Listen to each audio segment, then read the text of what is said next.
নমস্কার, আমি সহেলি। আশা করছি সবাই খুব ভালো আছেন। চন্দ্রছাড়া ট্রাভেল ব্লগে আপনাদের সকলকে স্বাগত। আমরা এসেছিলাম মন্দারমণি।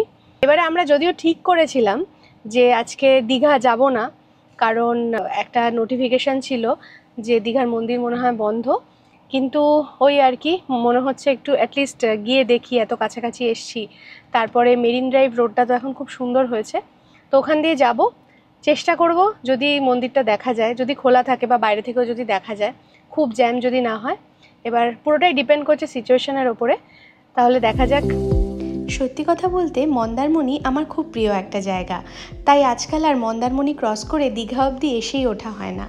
তবে সেই অক্ষয় তৃতীয়াতে যখন থেকে শুনেছি দীঘাতে জগন্নাথ মন্দিরের উদ্বোধন হয়েছে, মনটা কিন্তু ভীষণই টানছিল।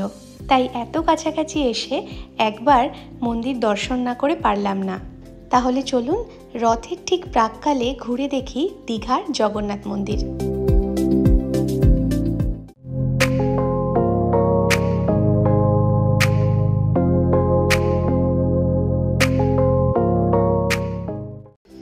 এখন ওই 10:30 মতো বাজে।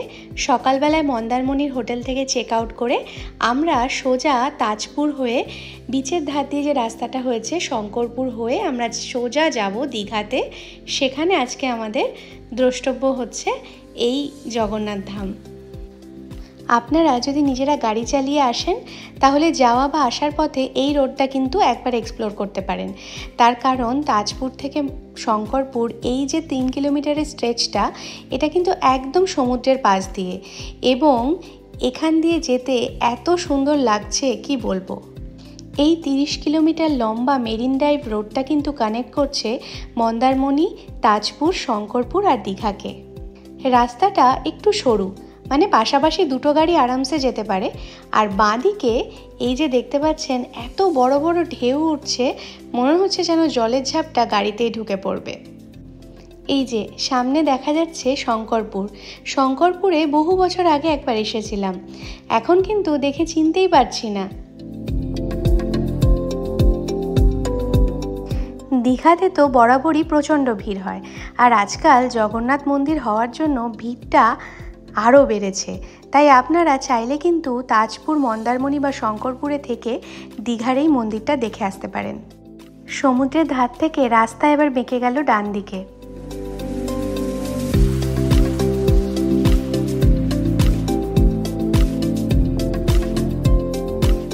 এবারে আমরা উঠছি নয়াখালী ব্রিজে। এই পুরো রাস্তাটা এতটা সুন্দর যে কি বলবো।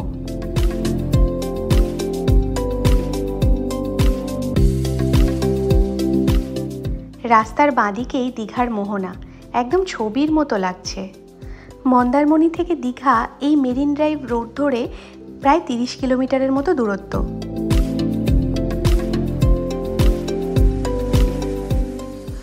এই হচ্ছে দীঘার সেই আইকনিক গেট। কতদিন পরে দীঘা এলাম। গেটটা ক্রস করেই ডান দিকে কিন্তু মন্দির যাওয়ার রাস্তা। গুগল ম্যাপে কিন্তু বাঁদিকে একটা ছোট রোড দেখাচ্ছিল, তো ওই রোডটার মধ্যে আর গাড়ি না ঢুকিয়ে এই যে রেলগেট আছে, রেলগেট ক্রস করে এই যে ম্যাপে দেখাচ্ছে যেরকম ভাবে, এইভাবে আমরা যাব। এই যে খানিকটা এসেই কিন্তু মন্দিরের দর্শন পেয়ে গেলাম। এবারে ব্যাপারটা হচ্ছে, ভেবেছিলাম যে মন্দির বন্ধ, কারণ দেখে এসেছিলাম যে 27 তারিখ অবধি নাকি মন্দির বন্ধ থাকবে, কিন্তু মন্দিরটা খোলা পেয়ে সত্যি বলছি হাতে যেন চাঁদ পেলাম। মন্দির কিন্তু একদম মেন রোডের ওপরেই, সুতরাং চিনতে পারার কোনো অসুবিধাই নেই। এই যে পেছনে এটা হচ্ছে এন্ট্রি গেট। যদি আপনাদের কাছে থেকে থাকে বড় ব্যাগ, সেটা নিয়ে কিন্তু ভেতরে ঢোকা এন্ট্রি নেই।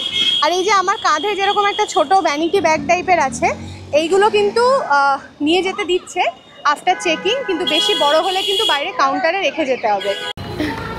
এইখানে হচ্ছে ব্যাগ রাখতে হচ্ছে যাদের বড় ব্যাগ রয়েছে। মন্দিরে কিন্তু কোনো রকম কোনো এন্ট্রি ফি নেই, এবং ব্যাগ যে রাখা হচ্ছে সেই ব্যাগ রাখার জন্য কিন্তু কোনো রকম কোনো টাকা দিতে হচ্ছে না। বয়স্ক এবং প্রতিবন্ধী মানুষদের জন্য এখানে কিন্তু হুইল চেয়ারেরও ব্যবস্থা করা হয়েছে, এটাও কিন্তু ফ্রি অফ কস্ট। তাই আপনাদের দলেও বয়স্ক কেউ থাকলে মেন গেটে গার্ডদের বললেই ওনারা কিন্তু আপনাদেরকে দেখিয়ে দেবেন। জুতো কিন্তু বাইরে নিজের দায়িত্বে খুলে রেখে যেতে হবে। এখনও কিন্তু জুতো রাখার কোনো কাউন্টার তৈরি হয়নি। দীঘা স্টেশন থেকে মন্দিরের দূরত্ব মাত্র 1 কিলোমিটার। নিউ দীঘা থেকে 2.5 কিলোমিটারের মতো, আর ওল্ড দীঘা থেকে মাত্র 3.5 কিলোমিটার দূরেই রয়েছে এই মন্দির। পুরীর জগন্নাথ মন্দিরের আদলে তৈরি হলেও দীঘার এই জগন্নাথ মন্দিরের মধ্যে কিন্তু একটা নিজস্ব সৌন্দর্য আছে। 2022 সালে শুরু হয় এর নির্মাণ কার্য, যেটা শেষ হয় প্রায় 2025-এ। মন্দির খোলা থাকে প্রতিদিন ভোর 6টা থেকে রাত্রি 9টা পর্যন্ত। মন্দিরের মধ্যে কোনো রকম কোনো নেশার সামগ্রী যেমন সিগারেট বা এই ধরনের জিনিস নিয়ে কিন্তু ঢোকা নিষেধ। তার সাথে সাথে মোবাইল ক্যামেরাতে আপনারা চাইলেই সব কিছু ক্যাপচার করতে পারেন, কিন্তু অন্যরকম যে কোনো ক্যামেরাই কিন্তু নিষিদ্ধ। প্রায় 20 একর জায়গা নিয়ে তৈরি হয়েছে এই মন্দির, তাই লোকজন থাকলেও সেরকম ভিড় বা গাদাগাদি কিন্তু মনে হচ্ছে না।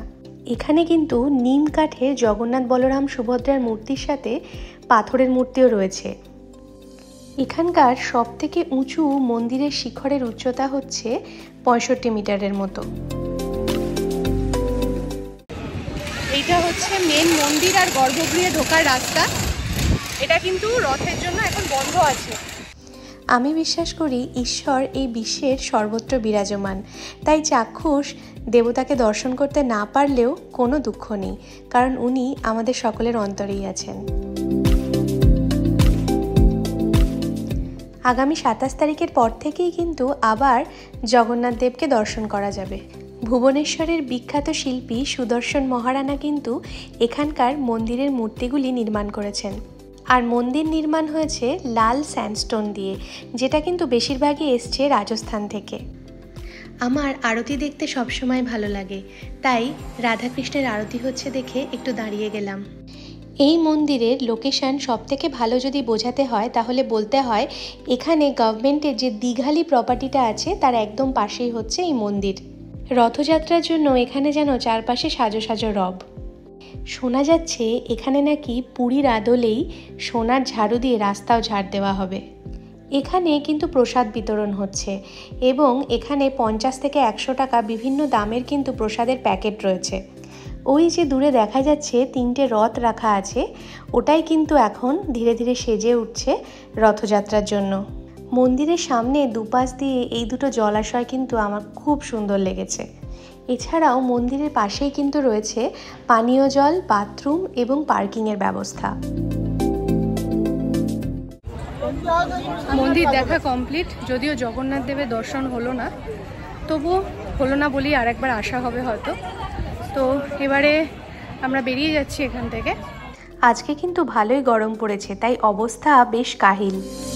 আর রথে কিন্তু জগন্নাথ দেব এখান থেকে ওল্ড দীঘাতে থানার পাশে, ওখানে জগন্নাথ দেবের মাসির বাড়ি রয়েছে, সেখানে যাবেন। রাস্তায় কিন্তু বিভৎস গাড়ির চাপ।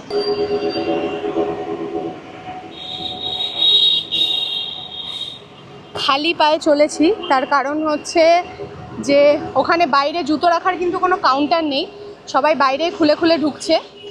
মেন এন্ট্রি গেটের পাশেই যে 6 নম্বর গেট আছে সেই গলিতেই রয়েছে মেন পার্কিংয়ের ব্যবস্থা, আর সেটা ভরে গেলে নেক্সট পার্কিং করা যাবে হচ্ছে হসপিটালের পাশের গলিতে। আজকে রবিবার, তুলনামূলকভাবে ভালোই ভিড় রয়েছে মন্দিরে, কিন্তু সেই রকমভাবে কিন্তু গাদাগাদি ভিড় নেই, আর ঠিকঠাক মানে মানুষজন অনেকেই এসছেন, কিন্তু মন্দিরের এরিয়াটা এতটাই বড় যে সেটা কিছু মনে হচ্ছে না। তবে আজকে ভালো গরম রয়েছে, তো সেক্ষেত্রে একটু যদি ওয়েদারটা আরও সুন্দর হতো, আরও বেশিক্ষণ ধরে ঘোরাঘুরি করা যেত। ডান দিকে হচ্ছে জগন্নাথ ধামের যে অ্যাডমিনিস্ট্রেটিভ বিল্ডিং, আর দীঘা জগন্নাথ মন্দির পুলিশ আউটপোস্ট।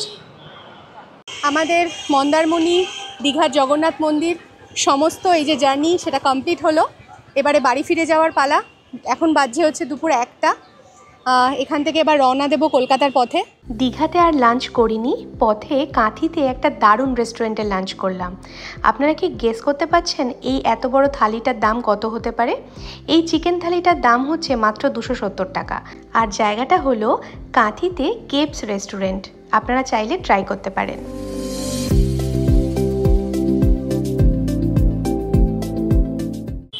কেমন লাগলো তাহলে আমার এই জগন্নাথ ধামের ভিডিও? আর যদি আমার এই ভিডিও আপনাদের ভালো লেগে থাকে তাহলে অবশ্যই ছন্দছাড়া চ্যানেলটিকে ইউটিউবে সাবস্ক্রাইব করে দেবেন। আর ফেসবুক আর ইনস্টাগ্রামেও ছন্দছাড়া পেজ আছে, সেটাকে ফলো করে দিলেও খুব খুশি হব। সকলে অনেক অনেক ভালো থাকুন। আর এখানকার রিলেটেড কোনো কোয়েশ্চেন থাকলেও জানাতে পারেন, আমি যথাসাধ্য চেষ্টা করব হেল্প করে দিতে। সকলে অনেক অনেক বেড়াতে থাকুন। দেখা হবে আবার পরের ভিডিওতে। নমস্কার।